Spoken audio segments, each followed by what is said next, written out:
بسم اللہ الرحمن الرحیم الحمد للہ وحدہ والصلاة والسلام علی من لا نبی بعد عن عائشة رضی اللہ تعالی عنہ عن النبی صلی اللہ علیہ وسلم قال رکعت الفجر خیر من الدنیا وما فیها۔ ام المومنین حضرت عائشہ صدیقہ رضی اللہ تعالی عنہ فرماتی ہیں جناب نبی کریم صلی اللہ علیہ وسلم نے فرمایا کہ فجر کی 2 رکعت سنت دنیا اور وہ معافی ہے، یعنی دنیا کے اندر جو ہے اس سے بہتر ہے۔ اس حدیث مبارکہ میں آپ صلی اللہ علیہ وسلم فجر کی 2 سنتوں کی اہمیت کی طرف اشارہ فرما رہے ہیں کہ جس طرح فجر کی نماز 5 نمازوں کی اہم اور بہت ہی قیمتی نماز ہے، اسی طرح فجر کی سنت بھی دوسری تمام سنتوں کے مقابلے میں ایک انتہائی اہم اور موقت سنت ہے۔ احادیث طیبہ میں سنت کی بہت زیادہ تاکید ملتی ہے، تو چند جو ہے وہ جو روایات ہیں آپ صلی اللہ علیہ وسلم سے اس فجر کی سنتوں کے متعلق وہ آپ کے سامنے ذکر کرتا ہوں۔ ایک تو یہی روایت ہے مسلم شریف کی کہ آپ صلی اللہ علیہ وسلم فجر کی 2 رکعت سنت پڑھنا دنیا اور جو کچھ اس میں ہے سب سے زیادہ بہتر ہے، اور آپ صلی اللہ علیہ وسلم فجر سے پہلے کی یہ دونوں سنتیں مجھے تمام دنیا سے زیادہ محبوب ہیں۔ یہ روایت بھی مسلم شریف کی حضرت عائشہ رضی اللہ تعالیٰ عنہ سے مروی ہے، اور فجر کی 2 سنتوں کے اہتمام کی حد درجے آپ صلی اللہ علیہ وسلم نے تاکید فرمائی ہے کہ سنتوں میں سب سے زیادہ موقت سنتیں جو ہیں جن کے پڑھنے کی سب سے زیادہ تاکید کی گئی ہے وہ فجر کی سنتیں ہیں۔ آپ صلی اللہ علیہ وسلم نوافل سنن میں سب سے زیادہ فجر کی سنتوں کا اہتمام کیا کرتے تھے، اور بخاری شریف کی روایت حضرت امی عائشہ سے منقول ہے کہ آپ صلی اللہ علیہ وسلم نوافل میں کسی بھی نماز کا اہتمام اتنا زیادہ خیال نہیں رکھتے تھے جتنا فجر کی 2 رکعت سنت کا اہتمام کرتے تھے۔ کسی بھی سنت کے بارے میں آپ صلی اللہ علیہ وسلم نے اتنی تاکید نہیں فرمائی جتنی فجر کی 2 رکعت سنتوں کی تاکید فرمائی ہے۔ یہاں تک کہ ایک روایت میں حضرت ابو ہریرہ رضی اللہ تعالیٰ عنہ آپ صلی اللہ علیہ وسلم کا ارشاد نقل فرماتے ہیں کہ فجر کی 2 رکعت سنت کو ترک نہ کیا کرو اگرچہ تمہیں گھوڑے رون ڈالیں۔ یہ ابو داؤد شریف کی روایت ہے۔ اس کی اہمیت کا اندازہ اس بات سے بھی لگایا جا سکتا ہے کہ کسی وجہ سے اگر فجر کی سنتیں رہ گئی ہوں تو سورج نکلنے کے بعد انہیں پڑھنے کا حکم دیا گیا، حالانکہ دیگر سنتوں کے بارے میں یہ تعلیم نہیں ملتی۔ حضرت ابو ہریرہ آپ صلی اللہ علیہ وسلم کا ایک ارشاد نقل فرماتے ہیں کہ جو فجر کی 2 رکعت سنت نہیں پڑھ سکتا اسے چاہیے کہ وہ سورج طلوع ہونے کے بعد ان دونوں رکعتوں کو پڑھ لیا کرے۔ یہ ترمذی شریف کی روایت ہے۔ اور اگر ہم بات کریں شرعی مسائل کی طرف کہ فجر کی سنتیں عام سنتوں کے مقابلے میں کچھ نمایاں خصوصیات کی حامل ہیں یا نہیں، تو دیگر سنتوں سے فجر کی 2 سنتیں جو ہیں وہ باقی سنتوں سے زیادہ اہمیت کی حامل ہیں۔ جیسے فتاوی عالمگیریہ کے اندر، شامیہ کے اندر یہ بات موجود ہے کہ فجر کی سنتوں کی قضا کی جاتی ہے، دیگر سنتوں کی نہیں کی جاتی،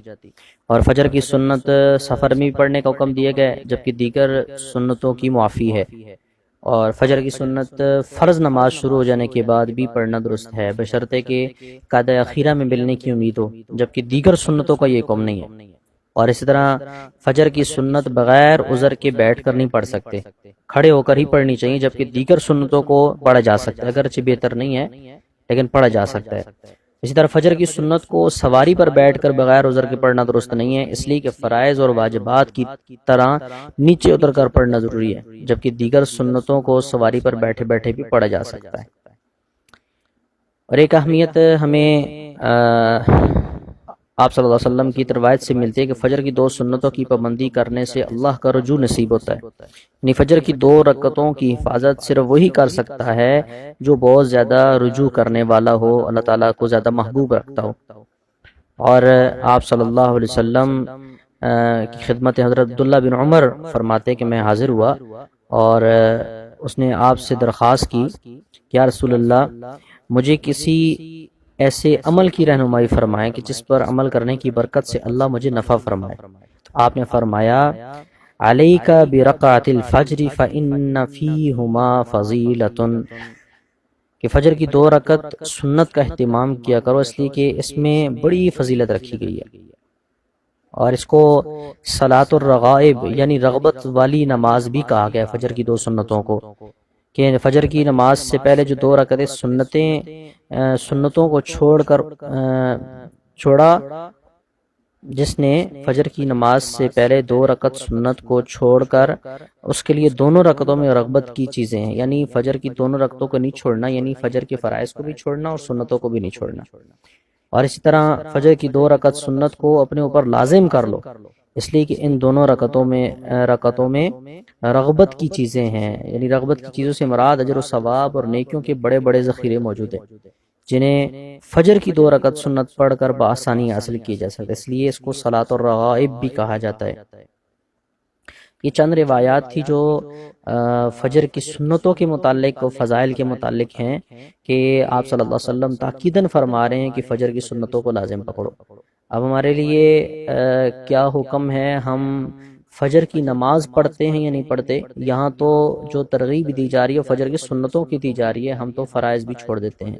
آج معاشرہ اس طرف جا رہا ہے، ہمارے نوجوان بالخصوص، اور اب تو بوڑھوں کا بھی یہ حال ہو چکا ہے کہ فجر کی نماز کو چھوڑ دیتے ہیں، اور اگر پڑھتے ہیں وہ بھی بے رغبتی کے ساتھ، حالانکہ فجر کی نماز جو ہے وہ اللہ تعالیٰ کے ساتھ انسان کا قلبی میلان اور اللہ تعالیٰ اپنی رضا کے جو ذریعے ہیں، اور بالخصوص اس وقت جو معاشرے میں ہر طرف بدامنی کا اور خوشحالی سے محروم اور رزق سے محروم ہر بندہ یہی رونا رو رہا ہے، اس کی اصل وجہ یہی ہے کہ ہم نے فجر کی نمازوں کی پر تاکید کرنا، فجر کی نمازوں کا اہتمام کرنا چھوڑ دیا۔ حالانکہ فجر کی نماز کے وقت اللہ کی رحمت کے فرشتے، اس وقت ان کا نزول ہوتا ہے، اللہ تعالیٰ رزق تقسیم کر رہے ہوتے ہیں اور ہمارے نوجوان سوئے ہوتے ہیں، اور پھر آتے ہیں جی کوئی تعویذ دے دیں، کوئی دم کر دیں، ہمارے پر مسئلہ ہے، ہماری رزق کی بندش ہوگی۔ اللہ کے بندے، رزق کی بندش تو خود کی ہوئی ہے، فجر کی نماز کا اہتمام نہیں کرتے اور رزق کی بندش ہو گئی ہے، نہیں، بلکہ فجر کی نماز کا اہتمام کرو، اللہ تعالیٰ آپ کی رزق میں وسعتیں اور برکتیں عطا فرمائے گا۔ اللہ تعالیٰ ہمیں ان باتوں پر عمل کرنے کی توفیق عطا فرمائے۔ وآخر دعوانا الحمدللہ رب العالمین۔